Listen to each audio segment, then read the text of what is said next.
አሰላሙ አለይኩም ወራህመቱላሂ ወበረካቱሁ። ውድና የተከበራችሁ የሀያት ልጓማ ዩቲዩብ ቻናል ቤተሰብ እንዴት ናችሁ? ደህና ናችሁ ሆይ? ከኔ ጋር ሁሉ ሰላም፣ ሁሉ መልካም አልሐምዱሊላህ ረብል ዓለሚን። የአላህ ህዝነት ራህመት አይለየን። በያላችሁበት ሰላማችሁ ብዝት ይበልልኝ ሀባይቢ። እንግዲህ ሀገራችን ላይ እየተፈጸመ ያለው እየተሰራ ያለው ነገር ምንም ደስ አይልም።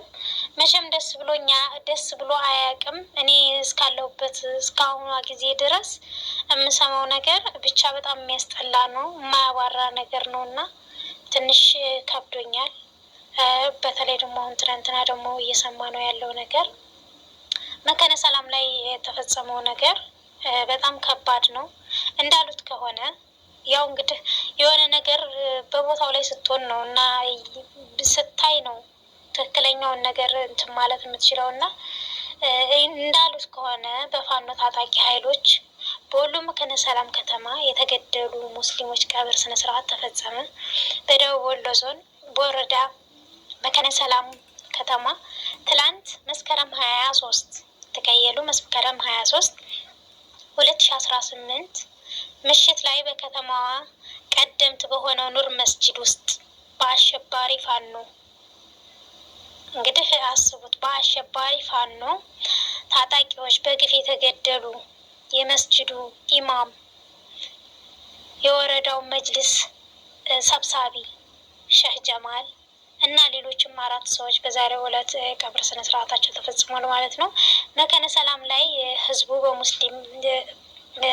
በሙስሊም በግፍ እየተገደለ ነው፣ ሙስሊሙ ህዝብ ማለት ነው። እንደዛ ነው እንግዲህ እየተባለ ያለው።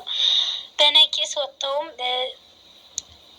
የቀብር ስነ ስርዓታቸውን ሽኝት አድርገዋል ማለት ነው። አላህ ሟቾችንም የሻሃዳ ማዕረግ ያጎናጽፋቸውኝ እላለሁኝ። እኔ በበኩሌ አላህ ከሻሃዳው ተርታ ከሚሰለፉት አላህ ያደርግላቸው።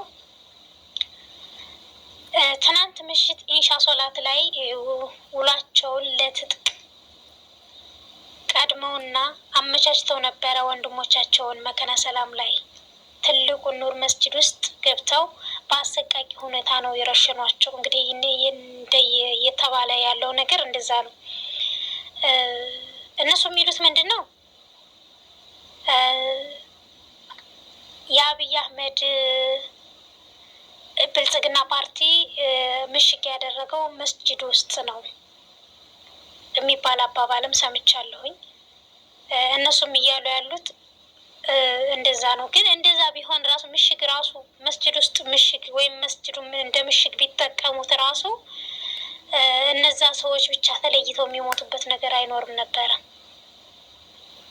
ሌሎቹን ወይም ደግሞ የብልጽግና ፓርቲ እንትኖችም ደግሞ አብረው ሆነው ተገለው ስማቸው ሳይወጣ ቀርቶ አይመስለኝም። ምክንያቱም ለምን የሚሆን ነገር አይመስለኝም። ገብተው በአጸያፊ ፋኖ በታጣቂ ቡድን በተፈጸመው ጥቃት ከተሰዉት መካከል ሼህ ጀማል አንዱ ሲሆኑ ሼህ ታላቁ የስነ ምግባር የመካነ ሰላም ከተማ የኡማው ጉዳይ ሰብሳቢ ታላቅ ስብዕና ባለቤት ነበሩ። ሼህ ጀማል የመስጂዱ ኢማም እና የመካነ ሰላም ከተማ መጅልስ ኃላፊም ነበሩ። አስባችሁታል?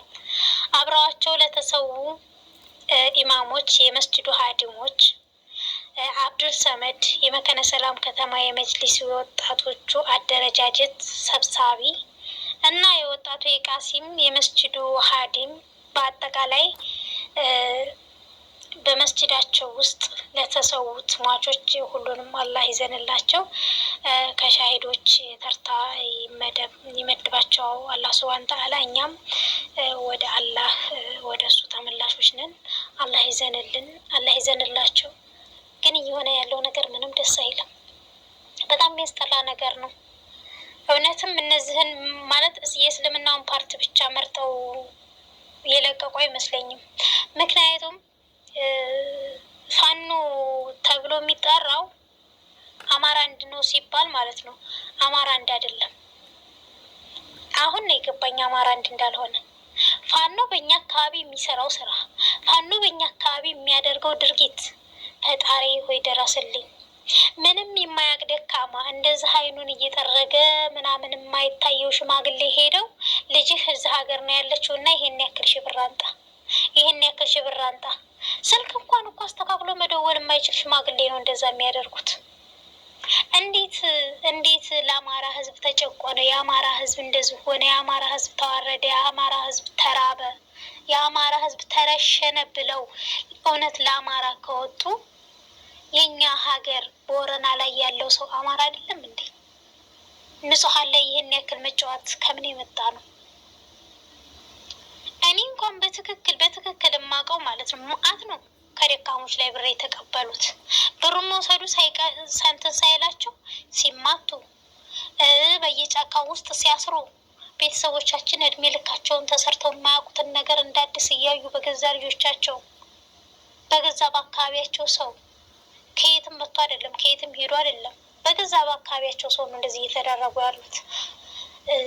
አማራ እንደዚህ ከሆነ እኔ በአፍንጫ ይውጣ። የምር ቤተሰቦቻችን እንዴት እንደሚያድሩ ስለማቅ ምን ሆኖ ምን ይፈጠራል ብለው ምን እንዴት እየሆኑ ተኝተው እንደሚያድሩ ስለማቅ አንዱ ጠባቂ አንዱ ተኝ ሆኖ እኮ ነው የሚያድሩት።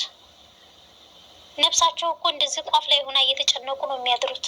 የማንም ጎረምሳ እየመጣ እየዘለለባቸው እየወጣ እየወረደባቸው። ይሄ ነው አማራነት? በውጭ ሀገር ላይ ሆኖ ለአማራ ደረጃጀት ይሄን ያክል ብር አዋጡ፣ ለአማራ እንደዚህ በሉ። የገዛ ቤተሰቦቻችን የሚገሉበት ዲሽቃ መግዣ ሰጥተን እራሳችንን ያስገደል ናቸው። ስደት ላይ ያላችሁ ሰዎች ብትነቁ ባይ ነኝ። ምንም በማናውቀው ነገር አማራ በሚባል በነዚህ በአራት ፊደሎች ብቻ እየተመራን የማንንም ሌባ የማንንም አጭበርባሪ የማይሆን ድርጊት እያደረገ ለዚህ አብቅቶናል። አሁንም ይሄ ነገር ከውጭ ካለው ሰው ጋር እና ሶሻል ሚዲያ ላይ ካለው ነገር ላይ እንትን ካልተባለ ጭራሽ የሚበረታ ነገር ነው። ምክንያቱም ለእነሱ በጣም ተመችቷቸዋል። በሬህን ሽጠህ ነገ ሂደህ ቅዳሜ ውለህ ሐሙስ ሂደህ ገበያ ሽጠህ ካላመጣህ ተብሎ የሚላክ ገበሬ አለ።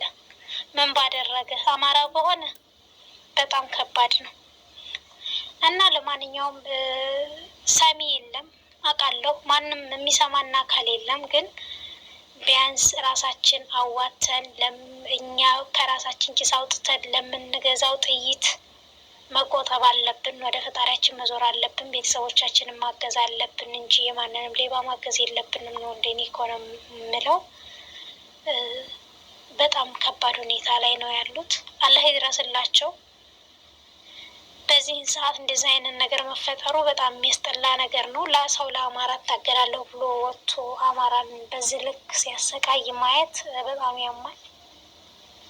ሀባይቢ ሁላችሁም የራሳችሁን ሀሳብና አስተያየት ኮመንት ላይ አስቀምጡልኝ። የተሳሳትኩትም ነገር ካለ አረሙኝ። ሁላችሁንም አመሰግናለሁ። ቪዲዮውን እስከ መጨረሻው አይታችሁ ላይክ፣ ሼር፣ ሪፖስት አድርጉ ለሁሉም እንዲደርስ ማለት ነው። አመሰግናለሁ።